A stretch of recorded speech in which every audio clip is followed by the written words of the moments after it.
I think this is a really interesting comment that needs to be elaborated on because of some of the things that I've been seeing on social media posted by the grandparents who have lost access to their grandchildren because they are no contact with their adult children. Are you following along?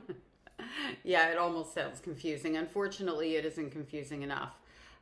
Like, there's no confusion around it, in other words. When you don't treat your adult children with love, kindness, respect, modeling healthy love for your grandchildren, you lose access to everybody, and rightfully so.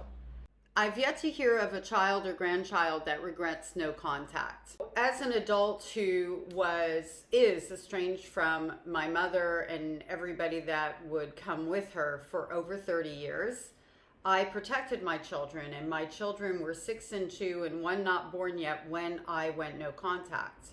And my 6-year-old, who was my mother's golden grandchild, was hurt by that. It did hurt her. She missed her.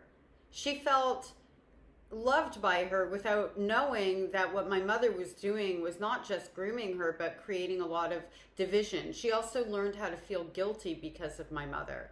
She couldn't possibly tell what the future would hold because she was 6 years old. So when I removed my mother, it was before any real big damage was done.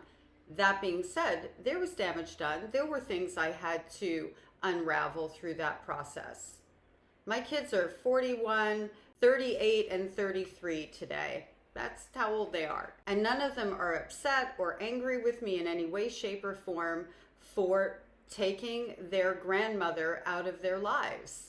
And I didn't actually do that. My mother's actions took them out of their lives. But this isn't about me. This is not what made me think about the comment. It's about the estranged parents who like to play victim, you know, the thing they say that their own children are doing, that we're playing victim, even though the power dynamic, well, you know, that gets ignored too. We all know what this looks like. If you've been here a while, if you're part of the estrangement community, whether you're the parent or you're the child, and by the way, my eldest child was estranged from me for a while. She went no contact. We've been solid for a good, I age it with my children, like 19 years now, right? So that relationship has been more than repaired, and it's on very solid ground. The estranged parents community is doing a thing that I've noticed, I guess it's a trend, where they're saying that being estranged from their grandchildren is every bit as damaging to their grandchildren as being alienated from their parents. So in other words, a child who's been alienated from a parent is going to suffer in the same way. How arrogant is this? That they would being alienated from a grandparent. And they believe it. If you're an estranged parent out there, this news just in, that's not true. It's not true. And it's across the board not true. I don't do absolutes.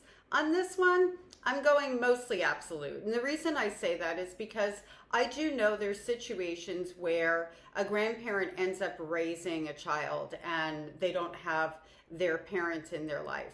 And if that child was removed from the only caretaker that they knew, being their grandparent, then that's an alienation that they would suffer in a similar way to having lost their parents. So there's a slight, I know, gray area here. Imagine that, because everything's supposed to be black and white. Children have a primal need for their parents that does not exist in any way, shape, or form for their grandparents. Therefore, it is not the same, it is not emotional abuse and violence as it would be to remove a child from a grandparent who is modeling at a minimum toxic love.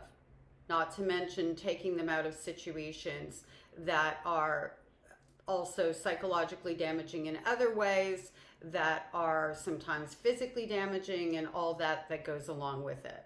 So you're right. I've never run across anyone who says, oh my gosh, I wish I hadn't gone no contact. And that includes my own daughter. She needed that space and time to grow a little bit on her own, to figure out what she wanted from me, how she could approach me, what our relationship look like moving forward? And when we had our conversations, we had one like mega one, and then we've had ones going along the way, and now we have ones that are quite different. Like it's more historical family stuff, and she comes to me for parenting advice. Imagine that after being estranged. But at the time, like we had like some big conversations. We were already in a relationship, so she was no contact with me, then came back into the relationship. And I think it was to kind of see how things would flow between us. Whatever it was, it built up enough trust. I built up enough trust with her that she was able to come to me. She's never regretted going no contact with my mother.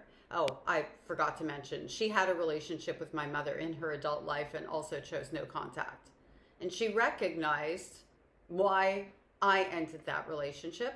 And some people learn through experience, right? So they have to see for themselves. I didn't have a problem with her being in a relationship with my mother. I'm not saying I liked it. I'm saying I respected my daughter's decisions. Imagine that, respecting your adult children's decisions. Anyway, I really like this comment because it was able to kind of bring to the forefront us talking a little bit about how these parents, because they have the title grandparent, they feel entitled to have that relationship, and how everything is about them, that child is going to suffer because they're not in the child's life. Not that child is going to do just fine because they have loving parents. No, no, no. That's not possible. Thank you for being here. Thank you for the comment. Keep them coming because this helps me create content that you're looking for. Thanks so much.